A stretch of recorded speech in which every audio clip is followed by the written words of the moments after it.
வாழ்க வையகம், வாழ்க வையகம், வாழ்க வழிகள். குரு வாழ்க, குருவே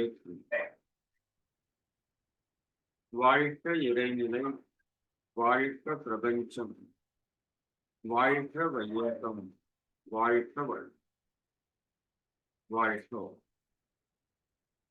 எல்லாம் வல்ல அருட்பேராற்றலையும் அதன் அனைத்து தன்மாற்று நிலைகளையும் ஒரு சேர நினைந்து நன்றியுணர்வோடு வணங்கிக் கொள்ளும். ஆசான் அருட்தந்தை வேதாத்திரி மகரிஷி அவர்களே நம்மோடு சுக்குமமாக நிறைந்திருந்து இன்றைய தெய்வீக நிகழ்வுகள் அனைத்தையும் மிக சிறப்பாக நிகழ்த்தி கொடுப்பார். வாழ்க வாழ்க. இதுகாரம் இப்பிரபஞ்சத்திலே தோன்றிய சித்தர்கள், மகான்கள், யோகியர்கள், ஞானியர்கள், ரிஷிகள், மகரிஷிகள், அறிவில் அறிவாய் நிலைத்து அறம் வகுத்தோர், அதை வாழ்ந்து காட்டினோர், அனைத்து ஞான பெருமக்களையும் ஒரு சேர நினைந்து நன்றியுணர்வோடு வணங்கிக் கொள்வோம். அனைவருடைய தெய்வீக சக்தியும் நம் உள்ளும் புறமும் பரிபூரணமாக நிறைந்திருந்து நம்மை வழிநடத்தும். வாழ்க வாழ்க. வாழ்க வளமுடன். இவர்களே மிக மகிழ்ச்சி. தியானத்திலே வெற்றி பெறுவதற்கான ரகசியங்கள் அப்படிங்கிற சிந்தனைய நம்ம ஆல்ரெடி 2-3 முறை பேசியிருக்கிறோம். உங்க எல்லாருக்கும் தெரியும். இன்னைக்கும் அதை பற்றி ஒரு சிந்தனை தூண்டுதல் நம்ம இன்னைக்கு செய்ய இருக்கிறோம். இது எல்லோருக்குமான ஒரு சிந்தனை தூண்டுதலா நம்ம எடுத்துக்கொள்ளலாம். கேட்பவர்களுக்கு மட்டுமல்ல, சொல்பவர்களுக்கும் சேர்த்து அப்படின்னு வச்சுக்கோங்களேன். சரிங்களா? ஏன்னா அதான் உண்மை. கேட்பவர்களுக்கு விட சொல்பவர்களுக்கு தான் அதிகம்.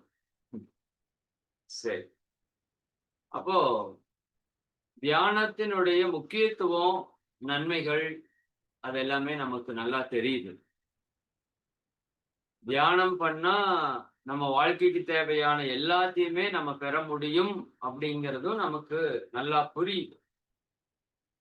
பட் இதுல நம்ம எவ்வளவு பேர் தியானத்துல வெற்றி பெற்றுட்டோம் அப்படின்னா நமக்கே ஒரு டவுட், நமக்கே ஒரு ஐயப்பாடு, கேள்வியா இருக்குது.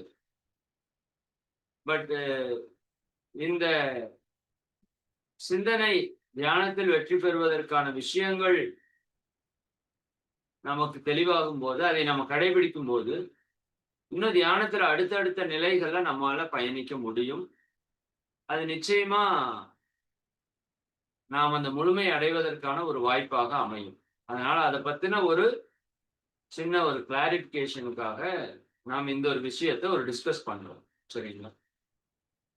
இப்போ தியானத்துல வெற்றி பெறுவதற்கு பல விஷயங்கள் நமக்கு தேவையாக இருக்கிறது.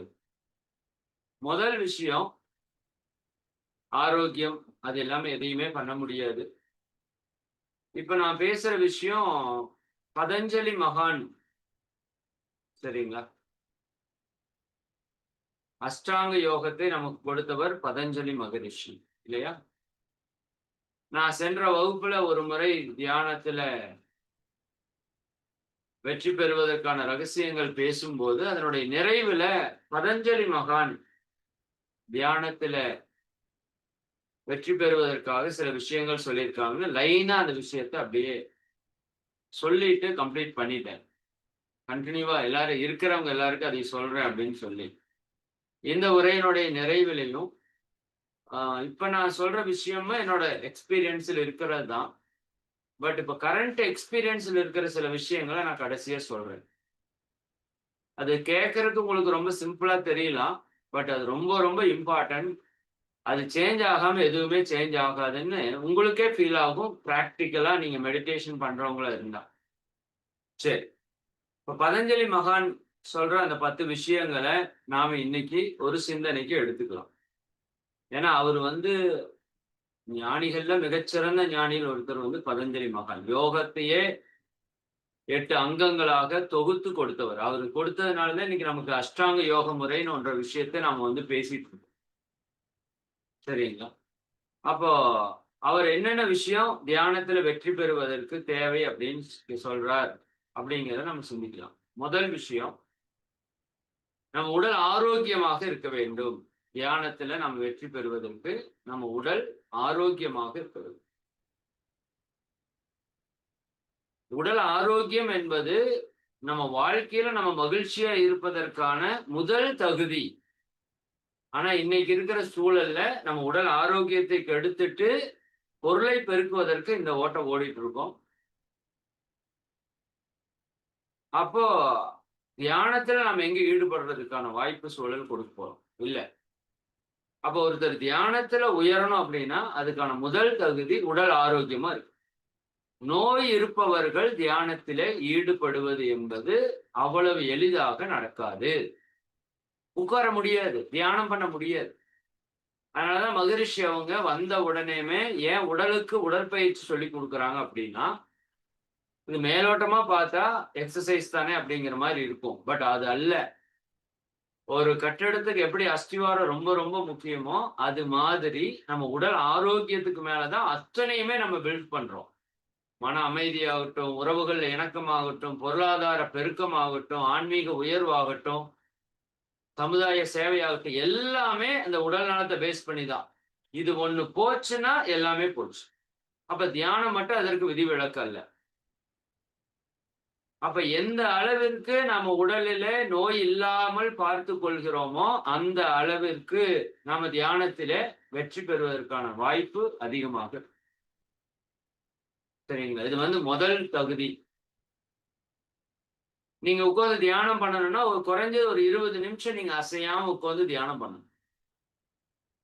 குறைஞ்சது 20 நிமிஷம். அப்ப உடல்ல வலிகளோ நோய்களோ இருந்தது அப்படின்னா கண்டிப்பா தியானத்துல அடுத்த நிலை நம்மால போக முடியாது. தியானத்துல அடுத்த நிலை போகாம நம்ம பிறவியுடைய நோக்கமாகி இறையுணர்வை பெறுவது என்பது சாத்தியமற்றது. சரிங்களா? அப்ப வாழ்க்கையோட நோக்கம் இறை உணர்வு, அதற்கான ப்ராசஸ் தியானம். அப்ப அந்த தியானத்துல வெற்றி பெறுவதற்கு முதல் தகுதி உடல் ஆரோக்கியம் அப்படிங்கறத நோட் பண்ணிக்கோங்க. நோயற்ற வாழ்க்கையை நாம் அடைய வேண்டும். அப்படி இருந்தா மட்டும்தான் தியானத்துல நம்ம சக்சஸ் ஆக முடியும். சரிங்களா? சரி, 2வது விஷயம் என்ன? எது தியானத்தை அதிக லெவலுக்கு கொண்டு போகும் அப்படின்னா, 2வதா பதஞ்சலி மகான் சொல்றது பற்றற்ற மனோநிலை. என்னங்க? பற்று அற்ற மனோநிலை. இப்ப எது நம்ம வாழ்க்கையில துன்பத்திற்கு காரணமா அமையுதுன்னா பற்றுதான். இதே பற்றுதான் தியானத்தில நமக்கு மிகப்பெரிய தடையாக இருக்கு. வள்ளுவர் சொல்வது போல யாதனின் யாதனின் நீங்கிய நோதல் அதனின் அதனின் இலன் என்பது போல எந்தெந்த பொருளிலிருந்து நீங்க பற்றை விடுவிக்கிறீங்களோ அதிலிருந்து துன்பம் இல்லை. அப்ப அதிலிருந்து துன்பம் இல்லைன்னா அதுல இருந்து என்ன எழுச்சிகள் பெருசா இல்ல. அதனால் உங்களுடைய அகம் பெரிதாக அதுல பாதிக்கப்படுவதில்லை.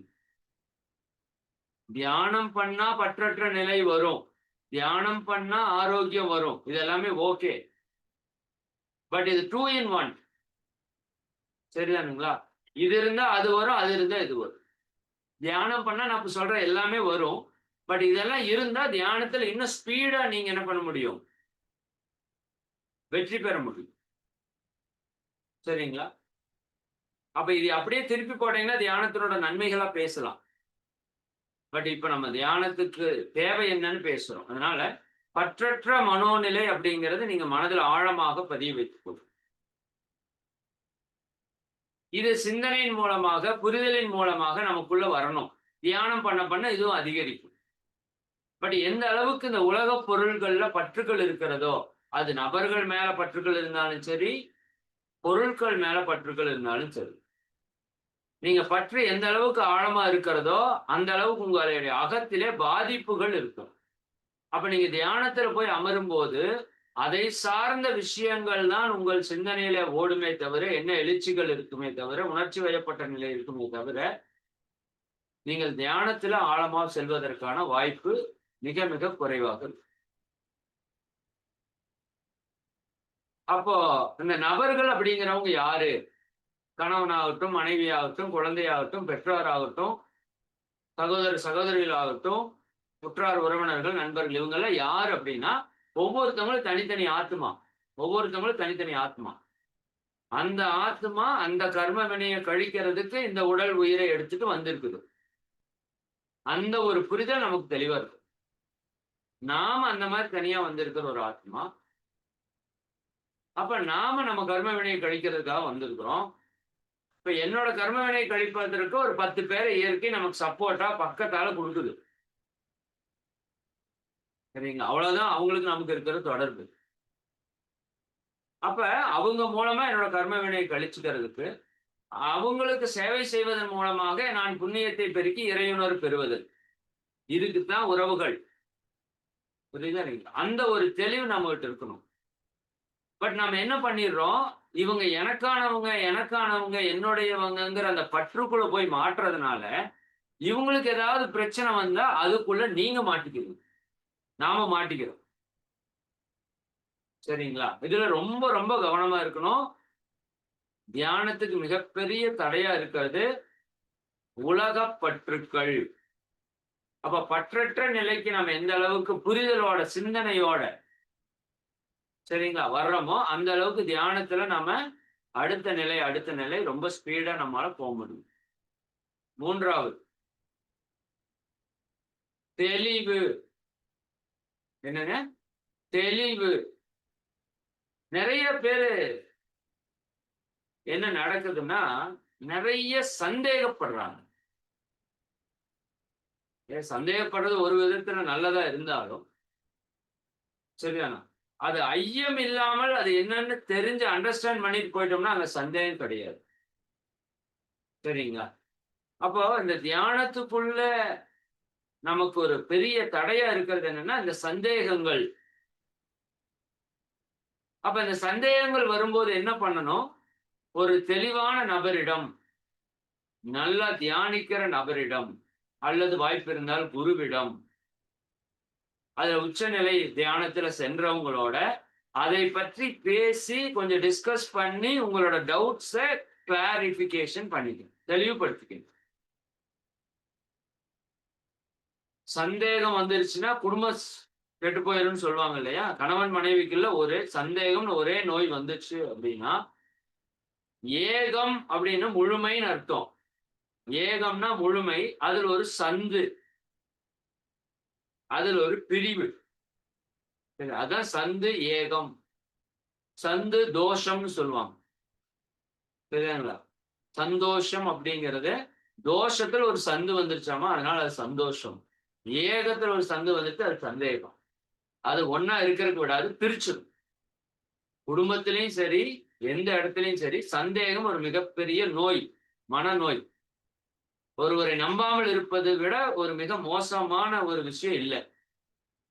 அது குறிப்பா கணவன் மனைவிக்குள்ளேயோ, பெற்றோருக்குள்ளேயோ, ஒருத்தர் மேல ஒருத்தர் சந்தேகம் வந்துருச்சுன்னா, அந்த குடும்பமே சிதைஞ்சு போயிடும். அப்ப தியானத்துல மட்டும் அது என்ன விதிவிலக்கா? இப்ப தியானம் பண்ணும்போது நமக்கு நெறைய எக்ஸ்பீரியன்ஸ் நெறைய கிடைக்கும். சில நாள் எதுவுமே கிடைக்காது. சில நாள் நெகட்டிவா உட்காரவே முடியாது. போர் அடிக்கும். நெறைய சேலஞ்சஸ் வரும்.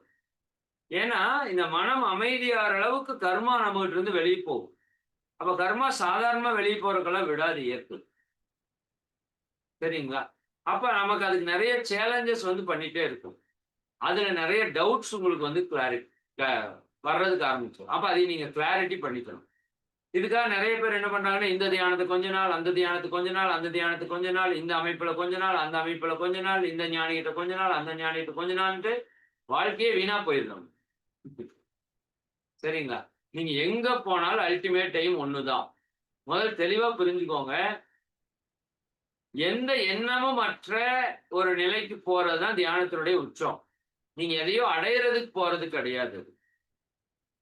ஏதுமற்ற ஒன்றை நாம் உணர்வதற்கு போகக்கூடிய ஒரு நிலைப்பாடு. பட் அதை உணரும்போது நமக்கு ஒரு பெரிய ஆனந்தம் கிடைக்குதுங்கிறது ஒண்ணா இருந்தாலும், சிலர் மற்ற மற்ற பொருட்களுக்காக, மற்ற மற்ற விஷயங்களுக்காக தியானம்னு பண்றாங்க. அது அது அது வந்து ஒரு சின்ன சின்ன ஒரு ஆசைகள், இன்பங்களா இருக்கலாம். பட் அது கிடைக்கும். பட் அல்டிமேட் எய்ம் என்ன அப்படின்னா, ஒரு எல்லையற்ற, ஒரு அசைவற்ற, எந்த உணர்வும் அற்ற இறை உணர்வை தவிர, சரிதாங்களா? அந்த ஒரு தன்மைக்குள்ள நம்ம டிராவல் பண்றோம் அப்படிங்கிற ஒரு புரிதல் நமக்குள்ள வரணும். அதுல ஒண்ணும் தெரியாம இருக்கு. நிறைய பேர் எனக்கு ஒண்ணுமே தெரியல சார் அப்படிம்பாங்க. ஐயோ! ஒண்ணுமே தெரியாம இருக்கிறதுக்கு தான் தியானம். சரிங்களா?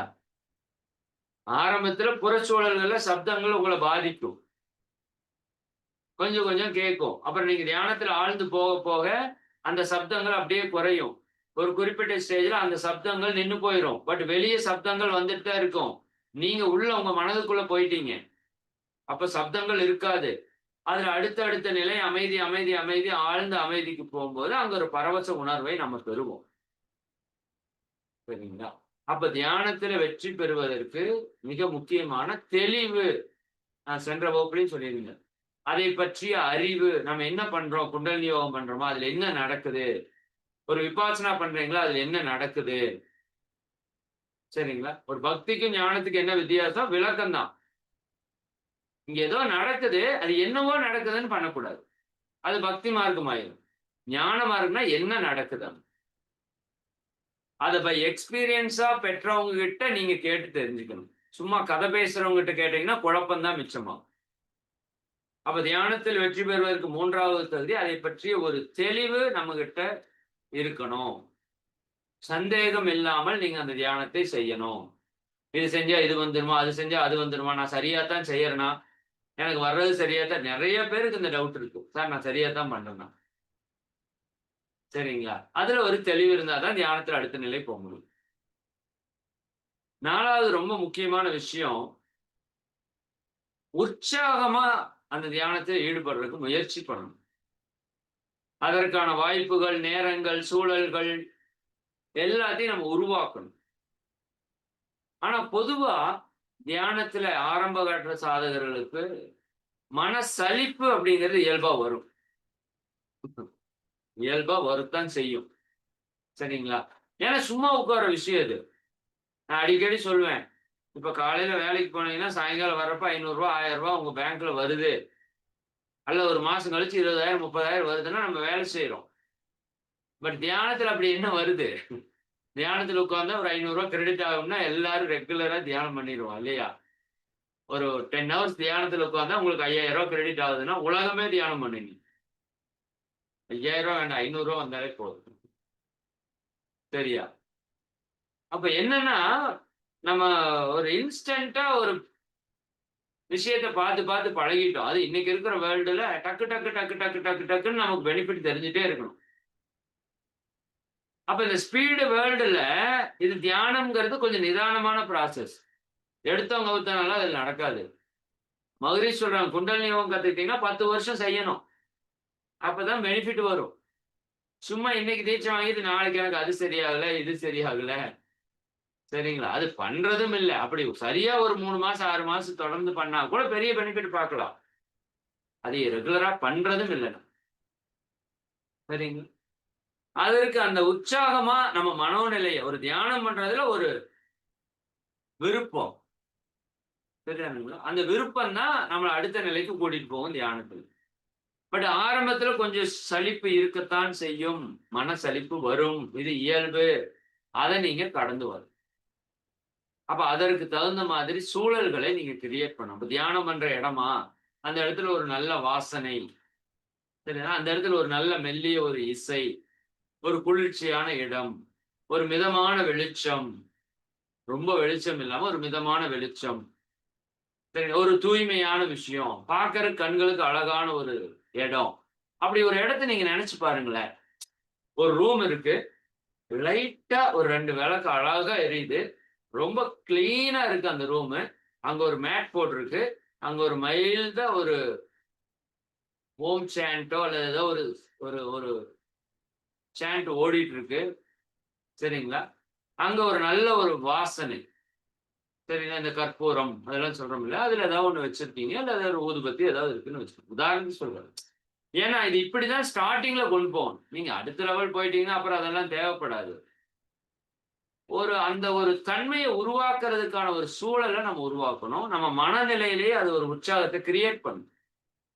தியானம் பண்ணாதவங்க கூட ஒரு புத்தரோட சிலை அழகா இருக்குது, பக்கத்தால பார்க்கறதுக்கு ஒரு ரம்மியமான ஒரு தன்மை இருக்குது அப்படின்னா, நீங்களே போய் தியானம் பண்ண இன்னைக்கு பாருங்க, இன்னைக்கு நாங்க மலைப்பாளைய ஆசிரமத்துல தான் இருக்கிறோம்.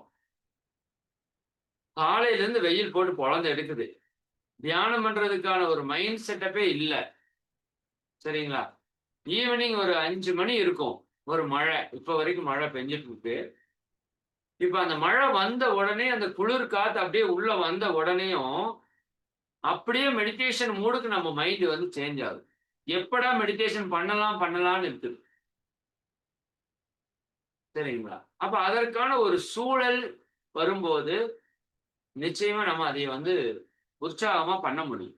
அப்ப அதற்கான பில்டப் ஸ்டேட் வந்து நம்ம பண்ணணும். அதுக்குன்னு தனியா நீங்க இவ்வளவெல்லாம் பண்ணணும்னு இல்ல. உங்க வீட்ல ஒரு பகுதி இருந்தாலும், அந்த பகுதிய நம்ம தூய்மையா அந்த மெடிடேஷனுக்கான ஒரு விஷயமா மாத்தி வச்சோம்னா, நிச்சயமா அது ஒரு தியானத்துல வெற்றி பெறுவதற்கான முக்கியமான ஒரு விஷயமா இருக்கும். மன சலிப்பு வராமல் அந்த இடத்த நீங்க மேனேஜ் பண்ணி போகணும். சரிங்களா? அப்ப ஒரு உற்சாகமா அதை பண்ணுவதற்கான ஒரு முயற்சிய பண்ணணும். கொஞ்ச தடவ நீங்க மனசலிப்புல உட்கார்ந்தாலும், ஓரிரு முறை நீங்க வெற்றிய கண்டுட்டீங்க அப்படின்னா, அந்த வெற்றி உங்கள அந்த மனசலிப்பிலிருந்து வெளிய எடுத்துட்டு வந்துரும். சரிங்களா? மனசோர்வு, ஒரு சில தியானங்கள் நீங்க பண்ணி அந்த ஆற்றல நீங்க ஃபீல் பண்ணிட்டீங்கன்னா, அதுக்கப்புறம் அந்த சோர்வு வரும்போது இந்த ஆற்றல் உங்களுக்கு கிடைச்சது, அது பேலன்ஸ் பண்ணும். சரிங்களா?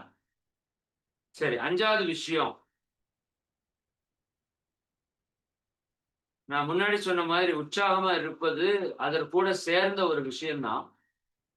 இந்த மனசலிப்பு கூட இன்னொரு தன்மை என்ன பதஞ்சலி மகான் சொல்றாரு அப்படின்னா,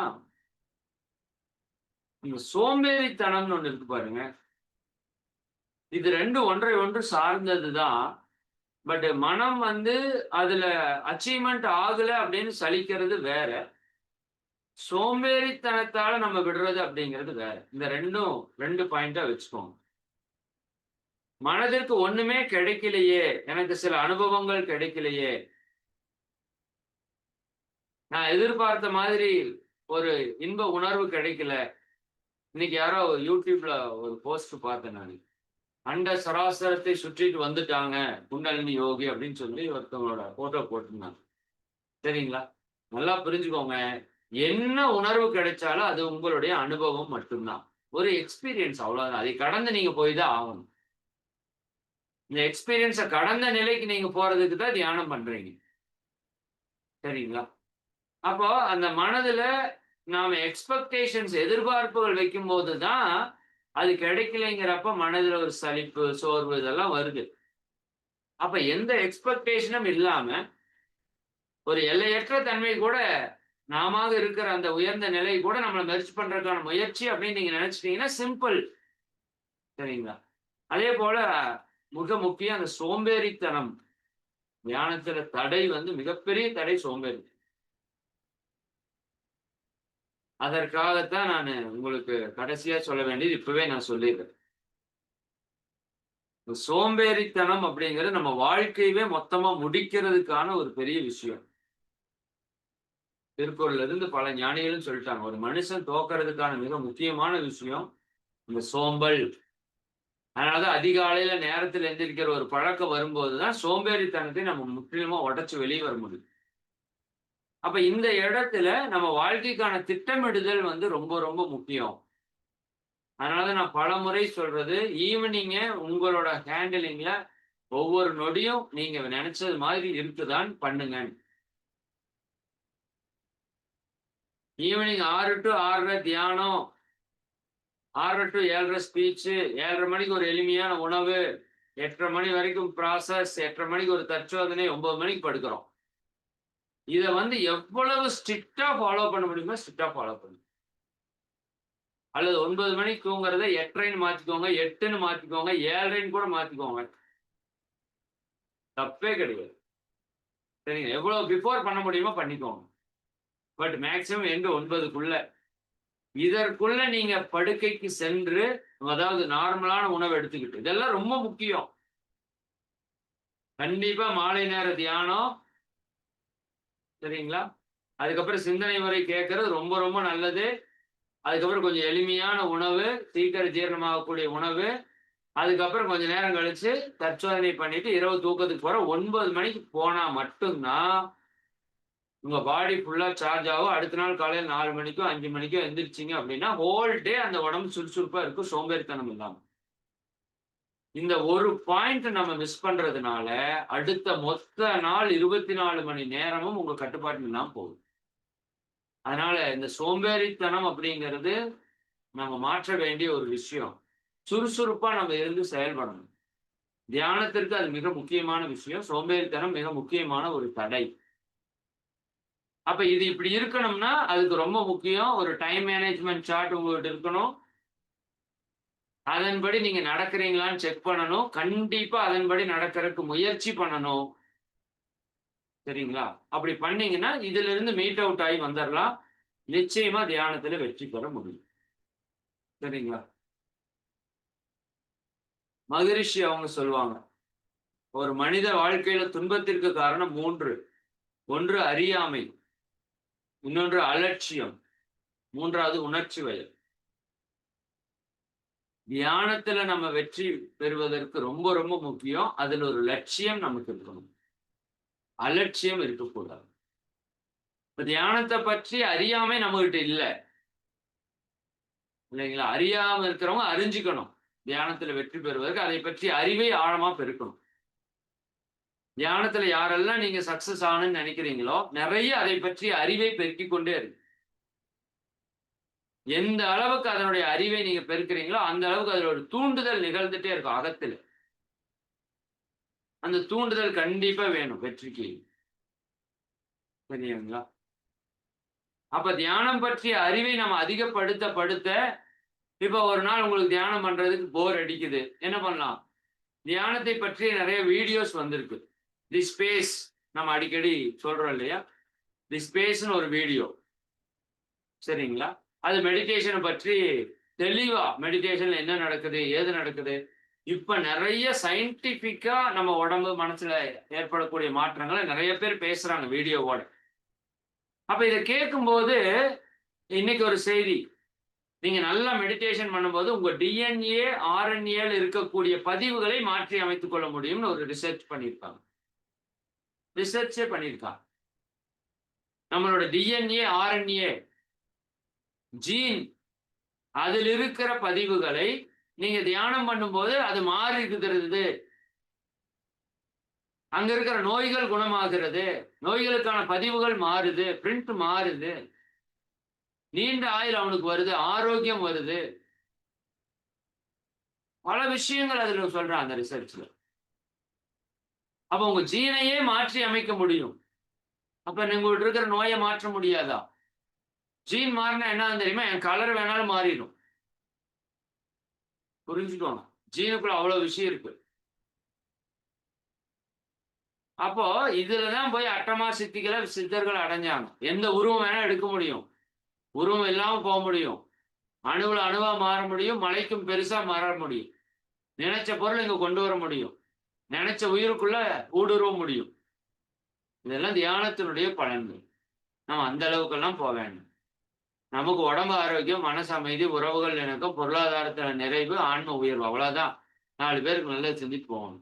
சர்வ சாதாரணமா கொண்டு வந்து கொடுக்கும் தியானம். பட் அது உட்கார்ந்து செய்யும். அது செய்யறதுக்கு என்ன பண்ணணும்? அதை பற்றின அறிவை நீங்க நல்லா பெருக்கிக்கணும். அப்ப அடிக்கடி தியானம் சார்ந்த பதிவுகள் உங்க மனதிற்குள்ள ஆழமா போகணும்.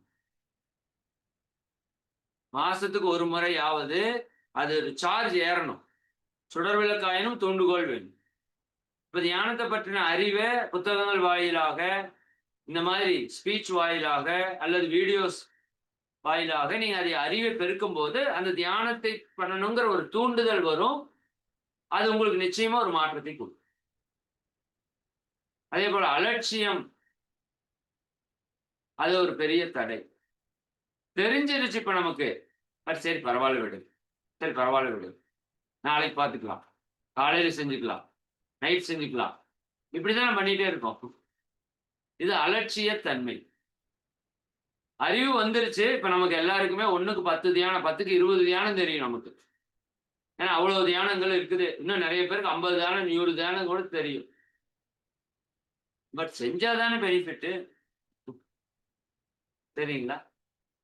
அப்ப அதுல என்னன்னா நமக்கு பெரிய அலட்சிய உணர்வு இருக்கு. அப்ப வைராக்கியம் வேணும். ஒரு லட்சியம் இருக்கணும் நமக்கு. தியானத்துல இதை நான் அடைஞ்சே தீருவேன். ம். அது ஒரு வைராக்கியம் வேணும்.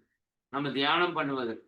அப்ப வைராக்கியத்தோட நீங்க ஒரு செயல செய்யும்போது, லட்சியத்தோடு செய்யும்போது, நிச்சயமா அது வெற்றியை கொண்டு வந்து தானே தீரும். சரிங்களா? அப்ப அலட்சிய உணர்வை மாற்றுவதற்கு தியானத்தில நான் தொடர்ந்து செய்வதற்கான வைராக்கிய தன்மை பெருக்கிறதுக்கு நீங்க அறிவை பெருக்கிக் கொள்ளணும். தியானத்துல நான் இந்த நிலையை அடையணுங்கிற ஒரு வைராக்கியத்தோட அதை தொடர்ந்து நம்ம செய்யறதுக்கான முயற்சி எடுக்கணும். சரிங்களா? அடுத்தது உணர்ச்சி வயப்பட்ட நிலையிலிருந்து உணர்வு வயப்பட்ட நிலைக்கு நம்ம மாறணும். உணர்ச்சி வயப்பட்ட நிலையில் இருக்கிறவங்களுக்கு தியானம் சத்தியமா வராது. எழுதி வச்சுக்கோங்க. என்ன தலைகீழா நின்னாலும் வராது. அதனாலதான் மகரிஷி அவங்க அதுக்கு ஒரு பெரிய ப்ராஜெக்ட் மாதிரி தற்சோதனை போட்டு, தீய எண்ணங்கள மாத்துறதுக்கு பயிற்சி, பேராசைய மாத்துறதுக்கு பயிற்சி, கோபத்த மாத்துறதுக்கு பயிற்சி, கவலைய ஒழிக்கிறதுக்கு பயிற்சி, தற்சோதனை. இது என்ன பண்ணுது? இது உணர்ச்சி வயப்பட்ட நிலையிலிருந்து உணர்வு வயப்பட்ட நிலைக்கு நம்மள மாற்றுது. இப்ப யாரெல்லாம் உணர்ச்சி வயப்பட்ட நிலையில நம்ம இருக்கிறோமோ, நம்மளால தியானத்துல ஆழமா ஈடுபட முடியாது. ஏன்னா, மொத்த நம்ம ஃப்ரீக்வன்சி ஹையர் லெவல்ல இருக்குது. தியானத்துக்குள்ள நீங்க போனோம்னா, லோயர் லெவலுக்குள்ள டிராவல் பண்ணணும். உணர்ச்சி வயப்பட்ட நிலையில ஹையர் லெவல்ல டிராவல் பண்ணிட்டே இருக்கிற ரெகுலரா போயிட்டு இருக்கிற ஒரு மைண்டால, லோயர் லெவலுக்கு அவ்வளவு சீக்கிரமா வரவே முடியாது. அதனால சொல்லுவாங்க, அந்த 23 மணி நேரம் நீங்க எப்படி உங்க வாழ்க்கைய நடத்துனீங்களோ, அதுதான் அந்த 1 மணி நேரம் தியானத்துல உங்களோட நிலை. 1 மணி நேரம் நீங்க செய்யற தியானம் 23 மணி நேரம் வாழ்க்கைக்கு பயன்படும் தான், இல்லைன்னு சொல்லல. அதே சமயம் அந்த 23 மணி நேரம் உங்களுடைய வாழ்க்கையை நீங்க கவனிக்கணும். எந்தெந்த இடத்துல உணர்ச்சி வயப்பட்ட நிலையில செயல்படுறோம். எங்க கோபம் வருது, கவலை வருது, பொறாமை வருது, வெறுப்பு வருது, பயம் வருது, தன்முனைப்பு வருது, ஈகோ தான்ங்கிறது தான் அங்க பிரச்சனையே. அறியாமையினோட உச்சம் அது. நாம ஒண்ணுமே கிடையாது அப்படின்னு போறப்பதான் இந்த ஈகோ உடையும். அப்ப அந்த உணர்ச்சி வயப்பட்ட நிலையில இருக்கிறவங்க தியானம் செய்யலாம்னு நினைக்கவே முடியாதுங்க. இதுதான் நமக்குள்ள நிறைய பேருக்கு நடக்குது. அப்ப அந்த உணர்ச்சி வயப்பட்ட நிலையிலிருந்து மாறுறதுக்கு தான் தற்சோதனை பயிற்சி இருக்கு. நாம எப்பொழுதுமே நல்ல உணர்வுகள் இருக்கிற நபர்களாக. ஒரு நன்றி உணர்வு, ஒரு கடமை உணர்வு, ஒரு ஈகை உணர்வு, சரிங்க. ஒரு கருணை உணர்வு, ஒரு அன்பு உணர்வு, ஒரு மகிழ்ச்சி உணர்வு. இந்த நல்ல உணர்வுகள் வரும்போது, நம்ம தியானத்துக்குள்ள மிக வேகமாக முன்னேற்றம் அடைய முடியும். தியானத்துல பாருங்க, நல்ல குணங்கள் இருக்கிறவங்க சீக்கிரமா அடுத்தடுத்த நிலைக்கு போயிருவாங்க. குறிப்பா பொறுமை, நிறை மனம். போதுன்னு நினைச்சிட்டு தியானம் பண்ணி பாருங்க. நீங்க தியானம் வரலைன்னா அப்புறம் எனக்கு சொல்லுங்க. அப்படி யாரு சொன்னாதான் நான் இதுவரைக்கும் கேள்விப்பட்டதே இல்ல. நான் நெறைய பேர் என்கிட்ட வந்து தியானம் வரலைன்னு சொல்றாங்க. அவங்ககிட்ட கேட்கிற ஒரே கேள்வி, நிறைவா இருக்கிறீங்களா? அதுதான் சார் இல்ல. நிறைவா இல்லைன்னா தியானம் வராது. தியானம் பண்ணா நிறைவு வரும். அது உண்மதான். ஆனா அதுக்கு முன்னாடி ஒரு தத்துவத்துல, ஒரு புரிதல்ல ஒரு நிறைவுக்கு நீங்க வரணும். போதும்ங்கிற தன்மைக்கு வரணும். அப்பதான் தியானத்துல ஆழமா போ முடியும். யாரு மேலயும் வெறுப்பு இருக்கக்கூடாது. எல்லாரையும் மன்னிக்கிற தன்மை வரணும். சார் பலர் மேல வெறுப்பு இருக்கு சார் எனக்குன்னா, உனக்கு எப்படி தியானம் வரும்? தியானத்துக்குள்ளேயே உங்களால போ முடியாது. உயிருக்குள்ளேயே போ முடியாது. உயிருக்குள்ள போய் உயிருணர்வை தொட்டுட்டீங்கன்னா, யாரு மேலயும் உங்களுக்கு வெறுப்பே இருக்கக்கூடாது. யாரையும் நம்ம குறை பேச மாட்டோம். யாரையும் குற்றம் சொல்ல மாட்டோம். எல்லார் மேலயும் அன்பு வரும். கருணை வரும். சரிங்களா? விரோதியை கூட வாழ்க வளமுடன் வாழ்த்துவோம். அவங்க பேசலைன்னாலும் நம்ம போய் பேசுவோம். நேத்துக்கு ஒரு ஐயா கூட வந்திருந்தாங்க. சம்பத் ஐயா. நான் வொர்க் பண்றேன். என்னோட டியூட்டி செய்யறப்ப சில பேர் என் மேல கோவப்படுற சூழல் வருது. கோவப்பட்டுர்றேன். எனக்கு அவங்களுக்கு மனக்கசப்பாயிருது. பட் நான் மகரிஷிட்ட இருந்தங்காட்டி, மகரிஷிட்ட எனக்கு பிடிச்ச ரொம்ப பெரிய விஷயம் எதிரிய வாழ்த்துங்கன்னு சொல்லியிருக்காரு. இன்னல் புரிவார் வாழ்த்துங்க. நான் அவங்கள வாழ்த்திட்டே இருப்பேன். எங்கயாவது ஃபங்ஷன் போனா அவர நான் போய் பார்த்து, "நல்லா இருக்கியாப்பா?" என்னன்னு பேசிருவேன். அவரு பேச மாட்டாரு. அப்படி அவரோட சம்பவத்த கூட சொல்லிட்டு போனாரு. நான் ஒருத்தர்ட்ட போய் பேசிட்டேன். ஆனா அவரு என்கிட்ட முகம் குடுத்து பேசாம போயிட்டாரு. பட் 2 நாள் கழிச்சு ஃபோன் பண்ணாரு. "நீங்க பேசிட்டு போனதுக்கப்புறம் 2 நாளா நான் தூங்கல." சரிதானா? அது எப்படி ஒரு தன்மையா மாறுது பாருங்களேன். சரியா? அப்ப அந்த உணர்வு வேணும் நமக்கு. எல்லோரையும் சமமா பார்க்கிற தன்மை நமக்கு வேணும்.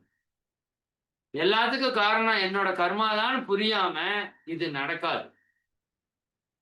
எல்லாம் இயற்கையோட செயல், இறைநிலையோட செயல் நம்ம கர்மாவுக்கு தகுந்த மாரி நடக்குதுன்னு புரிஞ்சுக்கிட்டோம்னா, நிச்சயமா ஈஸியா நம்மால எல்லாத்தையும் அக்செப்ட் பண்ண முடியும். அக்செப்ட் பண்ணிட்டா நிறைவு வந்துரும். நிறைவு வந்துருச்சுன்னா நன்றி உணர்வு வரும். நன்றி உணர்வு வந்துருச்சுன்னா மன்னிப்பு தானா நடக்கும். மன்னிப்பு கேட்கறது தாராளமா கேட்போம். பிறருக்கு என்ன கொடுக்கலான்னு நெனைப்போம். பிறர்ட்ட என்ன வாங்கலாம்ன்னு நெனைக்க மாட்டோம். எதிர்பார்ப்பு போயிரும். ஏமாற்றம் இருக்காது. உணர்வுக்கு வந்துரும். உணர்வுல வர வர தாங்க கேரக்டர் வந்து ரொம்ப ரொம்ப முக்கியம் தியானத்துல போறது. நான் தற்சோதனை தற்சோதனைன்னு ஏன் இவ்வளவு தூரம் அழுத்தி அழுத்தி பேசுறோம்னா, அது உங்க உடல் ஆரோக்கியத்திற்கும் குணம் தான் முக்கியம்.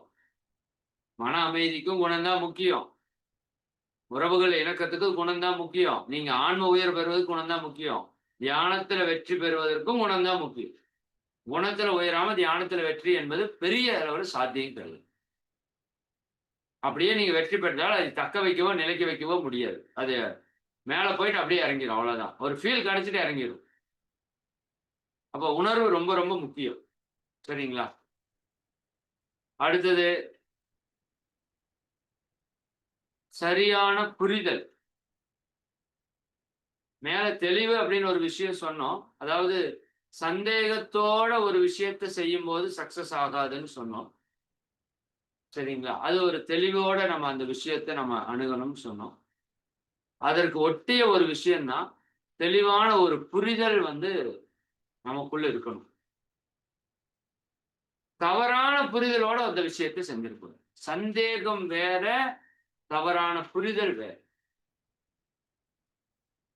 சரியான புரிதல் ஒன்று, தெளிவு ஒன்று. அப்ப சந்தேகங்கள் இல்லாம ஒரு செயல செய்யணும்னு முன்னாடி நம்ம சொன்னோம். இப்ப தெளிவான புரிதலோட ஒரு செயல நம்ம செய்யறோம். அதை அறிவு என்ற அளவில நீங்க எடுத்துக்கொள்ளலாம். இப்ப நம்ம ஒரு தியானம் பண்றோம்னா, அதுல என்ன நிகழுது அப்படிங்கிற ஒரு சரியான புரிதலோட, அது என்னென்ன அதற்கு செய்யணும்?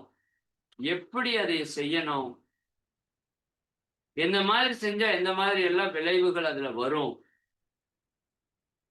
அதற்கு சப்போர்ட்டிங்கா நம்ம என்னென்னவெல்லாம் பண்ணணும்? இப்ப நான் முன்னாடி சொன்னோம்ல, உடற்பயிற்சி, காயகல்பம், தற்சோதனை, ஜீவகாந்த பெருக்க பயிற்சி. இது எல்லாத்தையும் முழுமையா பண்ணும்போது, தியானத்துல நம்ம அடுத்தடுத்த நிலைக்கு நம்மால ஈஸியா பயணிக்க முடியும். அப்ப தியானம், அதை சார்ந்த ஒரு சரியான புரிதல், ரைட் அண்டர்ஸ்டாண்டிங். அது ரொம்ப ரொம்ப முக்கியமான ஒரு விஷயம். அடுத்தது என்ன சொல்றாங்க அப்படின்னா, நெறைய பேர் மெடிடேஷன் பண்றோம். குறிப்பா லாங் மெடிடேஷன், மௌனம் எல்லாம் இருக்கிறவங்க ஒரு சர்டன் லெவல் அச்சீவ் பண்ணுவாங்க. இப்ப நான் அந்த 1 மாத மௌனத்துல அதெல்லாம் எனக்கு நல்ல ஃபீல். 1 மாசம் மௌனம் இருந்தா எந்த அளவுக்கு மனசு அமைதி வரும் யோசிச்சு பாருங்க. பட் அதை நான் தக்க வச்சிருக்கிறோமா? அப்படின்னு கேட்டா இல்ல. எனக்கு தெரிஞ்சு நெறைய பேர் இல்ல. சில நேரத்துல இயல்பாகவே ஒரே நிமிஷம். ஆமா சார்ஜர் இங்க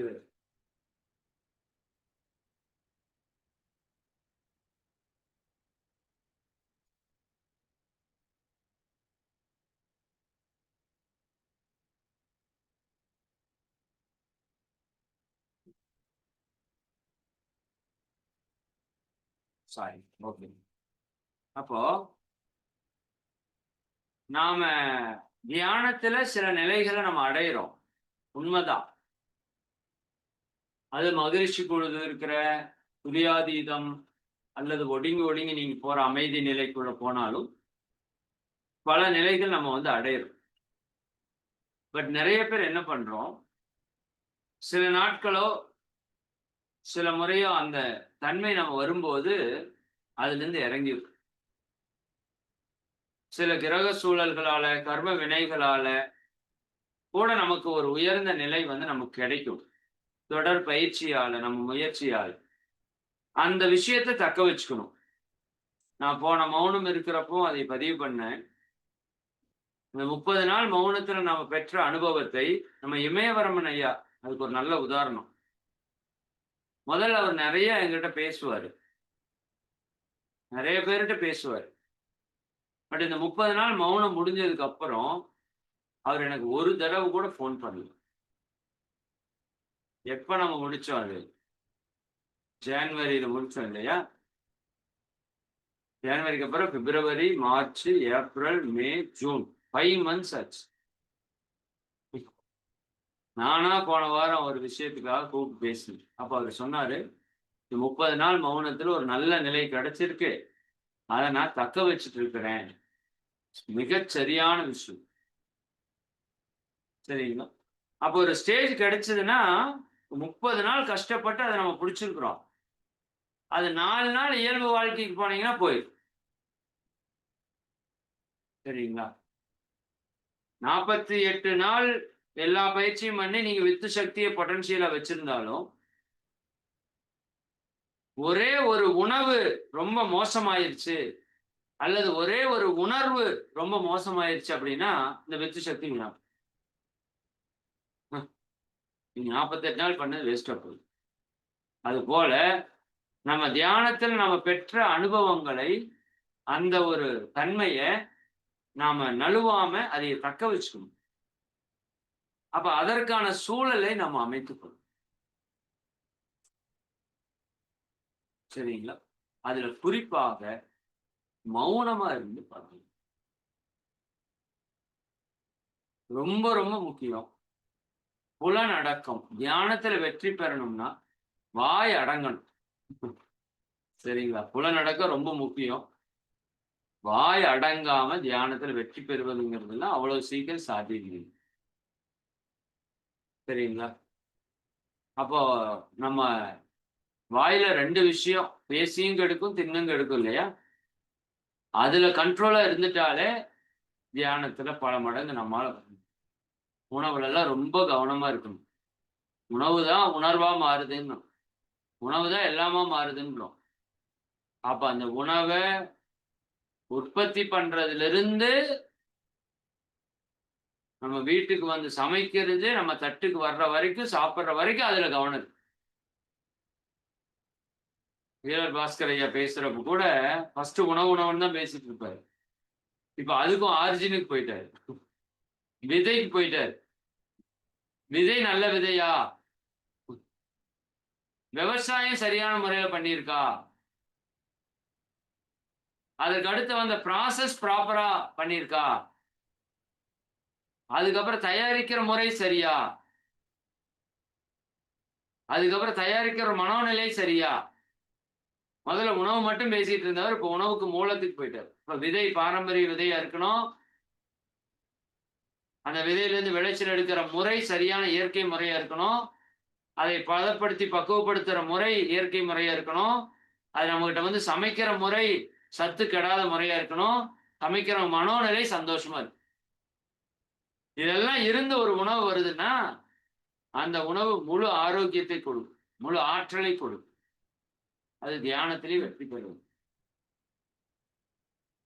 அப்ப இது எல்லாத்தையுமே நம்ம ஒரு தொகுப்பாக பார்க்கணும். சரிங்களா? இது எதுக்காக சொன்னேன்னா, புலனடக்கத்துக்காக பேசுறேன். இல்லையா? வாய் கட்டுப்பாடு ரொம்ப ரொம்ப முக்கியம். வாயை கட்டினால் நோயை கட்டலாம்னு சொல்லுவாங்க. இல்லையா? வாயை கட்டினால் நோயை கட்டலாம். அப்ப உணவுல நம்ம ரொம்ப கவனமா இருக்கணும் தியானம் பண்றவங்க. முன்னாடியே சொன்னது போல ஒரு வேளை உணவு பல நாள் தியானத்தை கெடுத்துவிடும். அதிக காரம் சேர்த்தக்கூடாது தியானிகள். சீக்கிரம் செரிமானம் ஆகுற உணவை எடுக்கணும். துவரப்பருப்பெல்லாம் சீக்கிரம் செரிமானம் ஆகாது. அதை குறைச்சுக்கணும். காரம் டிஸ்டர்ப் பண்ணும். பட்டகிராம டிஸ்டர்ப் பண்ணும் தியானத்தை. தாமச உணவுகள், பழைய உணவுகள் தியானத்தை தொந்தரவு பண்ணும். ரஜோகுணம் சுத்தம், தியானம் வர்றக்கே விடாது. அது காமாருக்கு ரொம்ப டைம் எடுக்கும். புலனடக்கம் ரொம்ப முக்கியம். பேச்சு, உணவு ஒரு பக்கம் பெரிய விஷயமா இருந்தாலும், பேச்சு எந்த அளவுக்கு நம்ம குறைக்க முடியுமோ அந்த அளவுக்கு குறைச்சுக்கணும். சரிங்களா? இதெல்லாம் பண்ணும்போது தியானத்தில் நம்ம வெற்றி பெற முடியும். 10 விஷயம் ரீகால் பண்ணிட்டு நிறைவு பண்ணுவோம். ஃபர்ஸ்ட் உடல் ஆரோக்கியமா இருக்கணும். உடல் நோய் இல்லாம பார்த்துக்கோங்க. சரிங்களா? அதுக்கான பயிற்சி முறைகள், 5 நல முறை, இயற்கை வாழ்வியல் எல்லாத்தையும் மகரிஷி நிறைய குடுத்துருக்காங்க. இது இருந்தா தான் அது.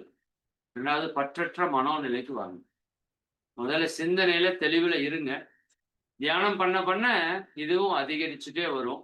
பட் புரிதல்ல இவங்களுக்கு எனக்கு ஒரு பெரிய தொடர்பு இல்ல. இந்த ஆன்மா தனி, நான் தனி. என் கர்மா கழிக்க வந்திருக்கு, அந்த கர்மா கழிக்க வந்திருக்கு. வாழ்க வளமுடன். போயிட்டே இருங்க. 3வது சந்தேகம் இல்லாத ஒரு தெளிவு நிலை.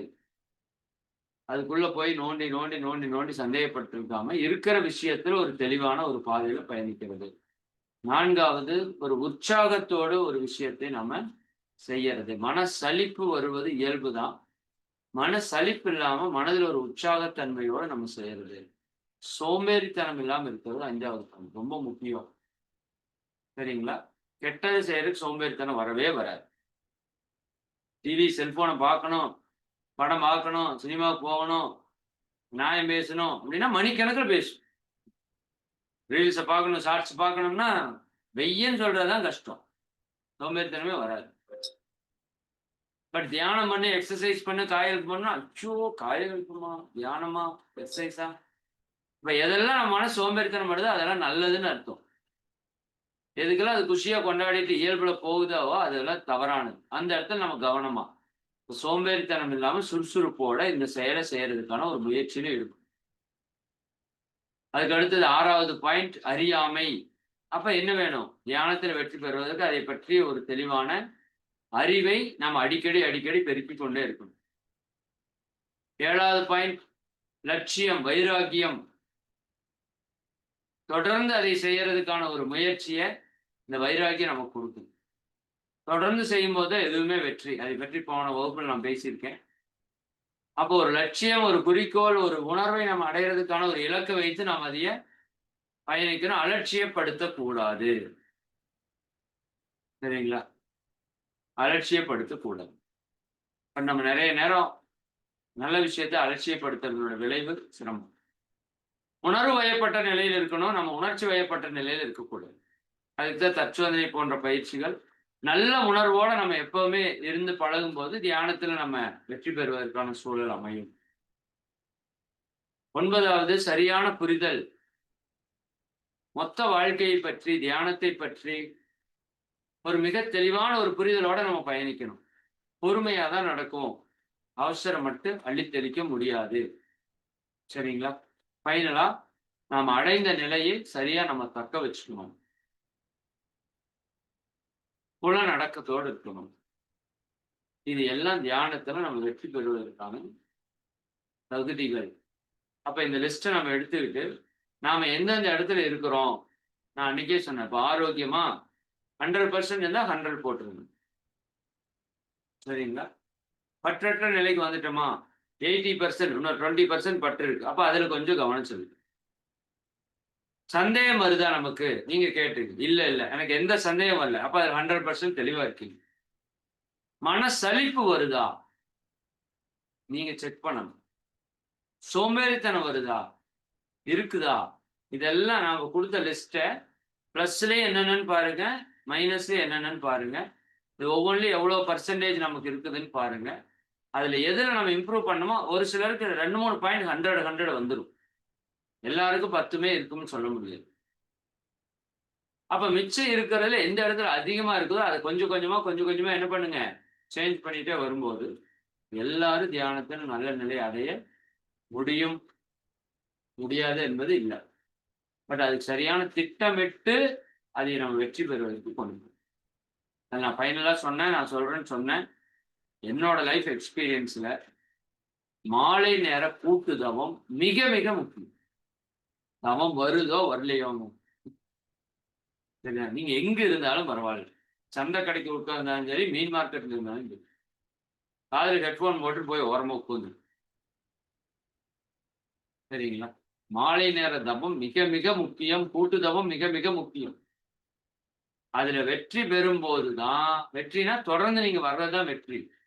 அதுல வெற்றி பெறும்போது தான், அதற்கு அடுத்த ஒரு 2, 3 மணி நேரம் உங்க கண்ட்ரோல்ல இருக்கும். நீங்க திட்டமிட்டபடி நடக்கும். அளவான சாப்பாடு இருக்கும். நேரத்துக்கு உறக்கத்துக்கு போவீங்க. அப்போ உறக்கத்துக்கு போம்போது நல்ல உறக்கம் இருக்கும். அதிகாலை எழுச்சி சிறப்பா இருக்கும். மொத்த நாள் வாழ்க்கையும் நல்லா இருக்கும். அப்ப மாலை நேரத்த நல்லா திட்டமிடுங்க. திட்டமிட்டபடி முயற்சி பண்ணி செயல்படுத்துங்க. கஷ்டம் தான் கொஞ்சம் சேலஞ்ச். ஐயோ! சாதாரண விஷயமெல்லாம் கிடையாது. மிகப்பெரிய சேலஞ்ச் அது. சொல்றது எளிது. அது மட்டும் நீங்க பண்ணிருங்க பார்ப்போம். இத மட்டும் நல்லா பண்ணிட்டு வாங்க. நிச்சயமா தியானத்தில் நம்ம ஒவ்வொருவரும் வெற்றி பெற முடியும் என்று கூறி, இவ்வளவு நேரம் இவ்வளவு அன்பர்கள் சிறப்பா இருந்து இந்த விஷயத்த கேட்டிருக்கீங்க. ரொம்ப மகிழ்ச்சி. நன்றி. எல்லோரையும் வாழ்த்தி நம்ம நிறைவு செய்வோம். அருட்பேராற்றல் கருணையினால் நீங்களும் உங்கள் அன்பு குடும்ப உறுப்பினர்கள் அனைவரும் உடல் நலம், நீளாவில் நிறை செல்வம், உயர் புகழ், விஞ்ஞானம் ஓங்கி, இறை உணர்வு, அறநெறி, கல்வி, தனம், தானியம், இளமை, வலிவு, துணிவு, நன்மக்கட்பேறு. அறிவுயர்ந்தோர் நட்பு, அன்புடைமை, அகத்தவம், அழகு, புகழ், மனித மதிப்புணர்ந்து ஒழுகும் பண்பு, பொறையுடைமை எனும் பேறு 16 பெற்று பெருவாழ்வு வாழ்க. வாழ்க வளமுடன். வாழ்க வளமுடன். வாழ்க வளமுடன். மிக்க மகிழ்ச்சி.